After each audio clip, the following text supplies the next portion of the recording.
वयाच्या 44व्या वर्षी केलेल्या यज्ञोपवीत संस्कार म्हणजेच उपनयन संस्कारचा हा संपूर्ण व्हिडिओ तुम्ही अवश्य बघा। यज्ञोपवीत उपनयन संस्काराचा आजचा दिवस 17 फेब्रुवारी माघ कृष्ण पंचमीचा दिवस आज उजाडला आहे। मागील 2 व्हिडिओमध्ये मी तुम्हाला उपनयन संस्कारविषयी सांगितलं। पहिल्या भागात सांगितलं उपनयन संस्काराचं महत्त्व, दुसऱ्या भागात कशा रीतीने मी मथुरा वृंदावनला आलो, मुंडन संस्कार कशा रीतीने पार पडला ते संपूर्ण दाखवण्याचा प्रयत्न केला आणि फायनली आज हा विधी कसा रीतीने पार पडणार हे संपूर्ण मी दाखवण्याचा प्रयत्न करेल। आज सकाळी आता मोठ्या हॉलमध्ये येऊन मी बसलेलो आहे। बसण्याआधी सर्वात आधी पवित्र स्नान करावं लागतं, गुरूंचं दर्शन घ्यावं लागतं आणि आपल्या अंगावरील जे वस्त्र आहे ते संपूर्ण काढून टाकून शिवलेलं वस्त्र आपल्या अंगावर एकही ठेवावं लागत नाही।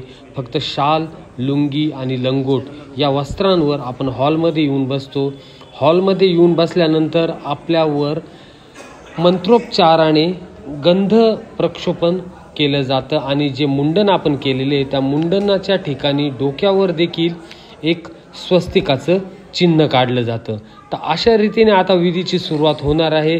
संपूर्ण विधी मी या व्हिडिओच्या माध्यमातून तुम्हाला दाखवण्याचा प्रयत्न करतो। यज्ञोपवीत उपनयन संस्काराच्या विधीचा हा संपूर्ण व्हिडिओ जास्तीत जास्त आपल्या मित्रांसमवेत शेअर करा। संपूर्ण व्हिडिओ बघून आवडल्यास नक्की लाईक करा।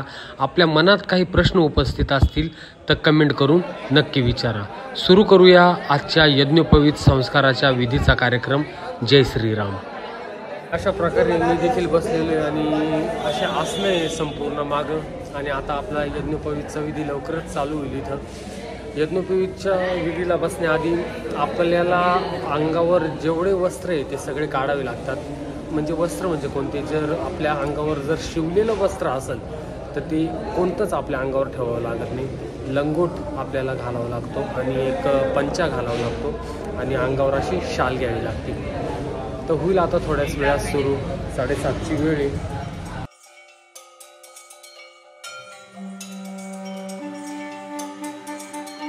आता सर्वात आधी जे आपण मुंडन केलेले त्या मुंडनावर म्हणजे आपल्या डोक्यावर स्वस्तिकाचं पूर्णपणे चिन्ह काढण्यात येते आणि मग आपला पुढचा विधी हा सुरू होतो।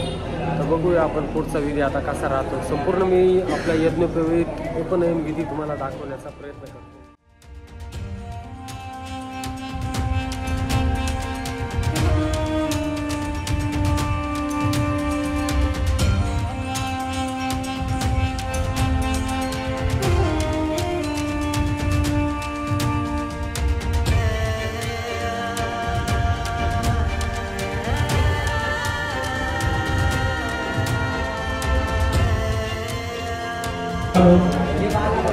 नंतर आता गंध लावण्यात आलेला आहे आणि एक ग्लास आणि एक वाटी प्रत्येकाला देण्यात आलेली आहे। तर आता नावांचा पुकार इथं होईल।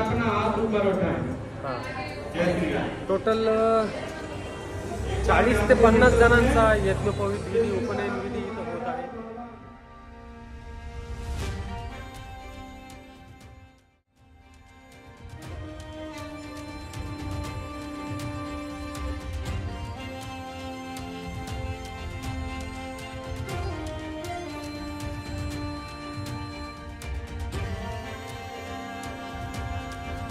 आता पाणी, अक्षता, जनेऊ या कुंकुम मिश्रित अक्षता आणि आता याच्यात फुल देतील आणि काही अशा प्रकारे सर्वजण आता बसलेले जनेऊ संस्कारासाठी। मला आहे ना मित्रांनो सांगावंसं वाटतं का आत्तापर्यंत जे काही शिक्षण म्हणजे मी माझ्या याच्यावरून सांगतो, जे काही शिक्षण मी घेतलं, जे काही शिक्षण मी मुलांना देतोय त्याचा जो उपयोग व्हायला पाहिजे तो काहीही होताना दिसत नाही त्यांच्या स्वयंच्या जीवनामध्ये। कारण की इथलं जे गुरुकुलातलं जे शिक्षण बघतोय मी त्या शिक्षणावरून असं दिसतंय का हे जे मुलं इथं काम करताय ना त्यांना संपूर्ण ज्ञान। हे बघा आता मी ह्या लहान मुलाला सांगितलं होतं का याला ओढायला कपडा आण, त्याने लगेच कपडा आणला आणि हा जो मुलगा आहे ना लहान म्हणजे याच्यासारखेच अनेक सारे मुले ते इथं काम करताय आणि प्रॉपर त्यांना नॉलेज आहे सगळ्या गोष्टींचं. भागवत पुराणामध्ये काय सांगितलेले आहे, भगवद्गीतेत काय सांगितलेले आहे, आपल्याला काय आचरण करायचं आहे. आपण जे शिक्षण घेतोय ना आत्ता, जे आपलं ते फक्त आपलं भौतिक शिक्षण घेतोय, परंतु जीवनातलं जे शिक्षण आहे, जे व्यवहारामध्ये वापरण्याचं जे शिक्षण आहे, ते मात्र खरोखर गुरुकुलामधील सनातन धर्मामध्ये आपल्याला प्राप्त होतं. ते मला इथं ह्या मुलांच्या आचरणामधून दिसून येते.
पहले सभी ने सीधे हाथ में पुष्प अक्षत एवं जल रख लिया ना।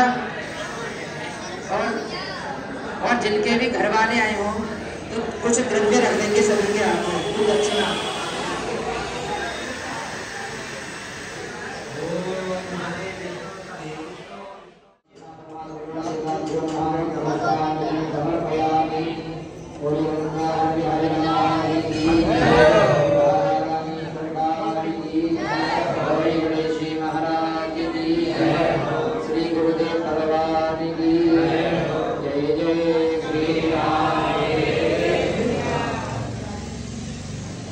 यज्ञोपवीतचा आचमनविधी झाला, हे झालं, कौंडिल्य गोत्राचं नाव झालं. आता हे प्रत्येकाच्या हातात काठी देण्यात आलेली आहे आणि ते वाटताय.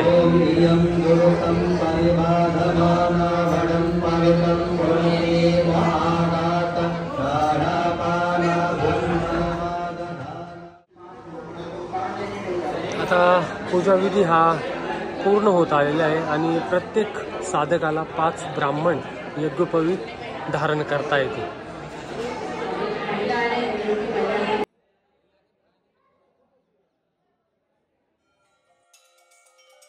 म्हणजे जनेऊ धारण करताना जो ऋग्वेदातील मंत्र म्हटला जातो तो असा: यज्ञोपवीतं परमं पवित्रं प्रजापतिर्यत् सहजं पुरस्तात् आयुष्यमग्रं प्रतिमुंज शुभ्रं यज्ञोपवीतं बलमस्तु तेजः.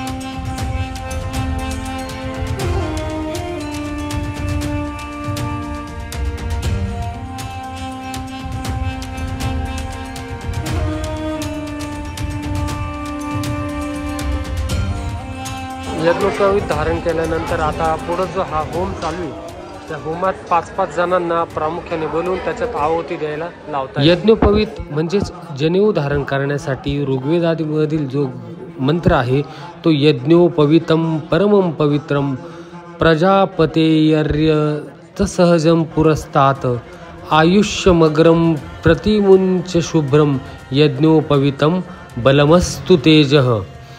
ह्या जनेऊची जी लांबी असते मित्रांनो ती 96 अंगुल असते. 96 बोटं. 96च का तर 64 कला आणि 32 विद्या शिकण्यासाठी आपण याच्या पुढं प्रयत्न करणार असतो। 32 विद्यामध्ये 4 वेद, 4 उपवेद, 6 अंग, 6 दर्शन, 3 सूत्रग्रंथ, 9 आरण्यक, हे सर्व मिळून त्या 32 विद्या आणि 64 कलामध्ये जे आपण शिकतो ते वास्तुनिर्माण, व्यंजनकला, चित्रकारी, साहित्यकला, दस्तकारी, भाषा, यंत्रनिर्माण अशा अनेकविध कलांचा अभ्यास आपला हा सुरू होतो। म्हणून ह्या जनेऊची लांबी असते ती 96 अंगुल। आणि आता जनेऊ धारण केल्यानंतर जो यज्ञ समोर मांडलेला असतो त्या यज्ञामध्येच आपण अग्निहोत्र करतो आणि मग पुढचा कार्यक्रम पार पडतो।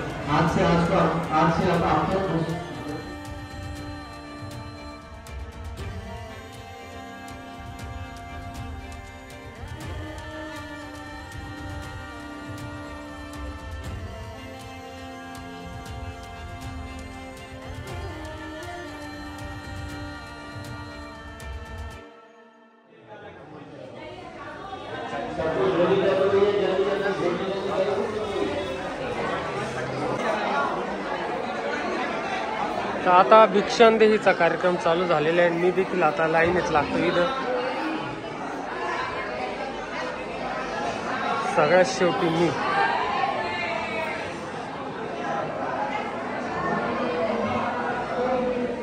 संपूर्ण उपनयन विधी पूर्ण झाल्यावर सर्वात शेवटी आपण गोळा करतो ती म्हणजे भिक्षा।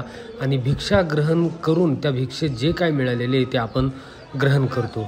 अशा रीतीने संपूर्ण उपनयन विधीचा कार्यक्रम पार पाडल्यानंतर वेद अध्ययनासाठी गुरुजवळ नेण्याच्या संस्कारालाच उपनयन असं म्हणतो। या संस्कारालाच आपण पवित्र धागा समारंभ असं देखील म्हणतो। या उपनयन संस्काराची वैशिष्ट्ये काय काय आहे तर हा संस्कार बालकाच्या ज्ञानार्जनाच्या योग्य वयात केला जातो। आता तुम्ही म्हणाल योग्य वयात, मग ह्या वयात केलेला योग्य का 40 वर्षानंतर? तरी देखील चालेल, कारण की ज्ञान प्राप्त करण्याचं कोणतंही वय नसतं। या संस्कारात आपल्याला गायत्री मंत्र शिकवला जातो। या संस्कारात अनेक व्रत घेण्याचा उपदेश दिला जातो आणि या संस्कारानंतर बालक हा फक्त शिक्षणावर आणि ज्ञान ग्रहण करण्याकडे लक्ष केंद्रित करतो। संपूर्ण उपनयन विधी संस्काराचा कार्यक्रम पार पडल्यानंतर गुरूंचे आशीर्वाद घेऊन निघालो मी पुढे मथुरेकडून राधाराणीच्या गावाकडे बरसानाकडे। तर अशा रीतीने आता आपला उपनयन संस्कारचा कार्यक्रम इथं झालेला आहे। हे बघा, हे सर्व आता इथं जे बटुके म्हणजे ज्यांचा उपनयन संस्कार होतो त्यांना बटूक म्हणतात। आता मी देखील एक बटूकच झालेलो आहे आणि अशा रीतीने संपूर्ण हा विधी पार पडलेला आहे। ह्या व्हिडिओत मी तुम्हाला दाखवण्याचा प्रयत्न केला की कशा तऱ्हेने माझा हा उपनयन संस्काराचा विधी झाला। 44व्या वर्षी उपनयन संस्कार हे म्हणजे फार विचित्र वाटत असेल, परंतु मित्रांनो आपल्या शास्त्रानुसार आपल्या धर्मानुसार आपला हा उपनयन संस्कार हा आपल्या जीवनात झालाच पाहिजे। त्यालाच आपण यज्ञोपवीत, त्यालाच आपण जानवं धारण करण्याचा विधी असं म्हणतो। तर जानवं धारण केलेले, त्या जानवेचे काय काय नियम असतात ते देखील मी तुम्हाला सांगतो। जानवं जेव्हा धारण करतो तेव्हा जर आपल्याला लघुशंकेला जायचं असेल तर ते जानवं 3 वेळेस आपल्या उजव्या कानावर गुंडाळावं लागतं आणि नंतर मग 6 वेळेस गुल्ले करून मग तो म्हणजे जेणेकरून ते जानवं आपल्या बिंबीच्या वर यायला पाहिजे। आणि अशा रीतीने म्हणजे जे स्वच्छतेचं काम करतो आपण त्याच्यात त्या जानव्याचं आपण पावित्र्य पाळलं पाहिजे। जर यदा कदाचित जानवं तुटलं, त्याचा दोरा तुटला तर पौर्णिमेच्या दिवशी पुन्हा विधिवत आपल्या घरीच आपण आपली पूजा करून ते जानवं परिधान करू शकतो। तर अशा रीतीने मी तुम्हाला या व्हिडिओत संपूर्ण दाखवण्याचा प्रयत्न केला। तर आता पुढे मी मथुरेमध्ये वृंदावनमध्ये फिरण्याचा प्रयत्न करतोय, ते देखील दाखवतो। तर अशा रीतीने आपला उपनयन संस्कारचा विधी हा संपूर्ण पार पडलेला आहे मित्रांनो। जो यज्ञोपवीत विधी होता तो एकदम सुरेख रीतीने पार पडलेला। यज्ञोपवीत विधीचा संपूर्ण व्हिडिओ मी तुम्हाला दाखवण्याचा प्रयत्न केला। संपूर्ण व्हिडिओ बघून तुम्हाला आवडल्यास नक्की लाईक करा, चॅनलवर नवीन असाल तर नक्की सबस्क्राईब करा। तुम्हाला वाटेल मी हे कुठं शूट करतोय, तर हे मी आलेले बरसाण्याला राधा मातेचं जे गाव आहे त्या गावाला, त्या गावातील ही राधा मातेचं जे मंदिर तुम्ही माझ्या मागं बघताय त्याचीच ही परिक्रमा मी करतोय। त्याचा व्हिडिओ देखील हा बघा तुम्ही पूर्ण।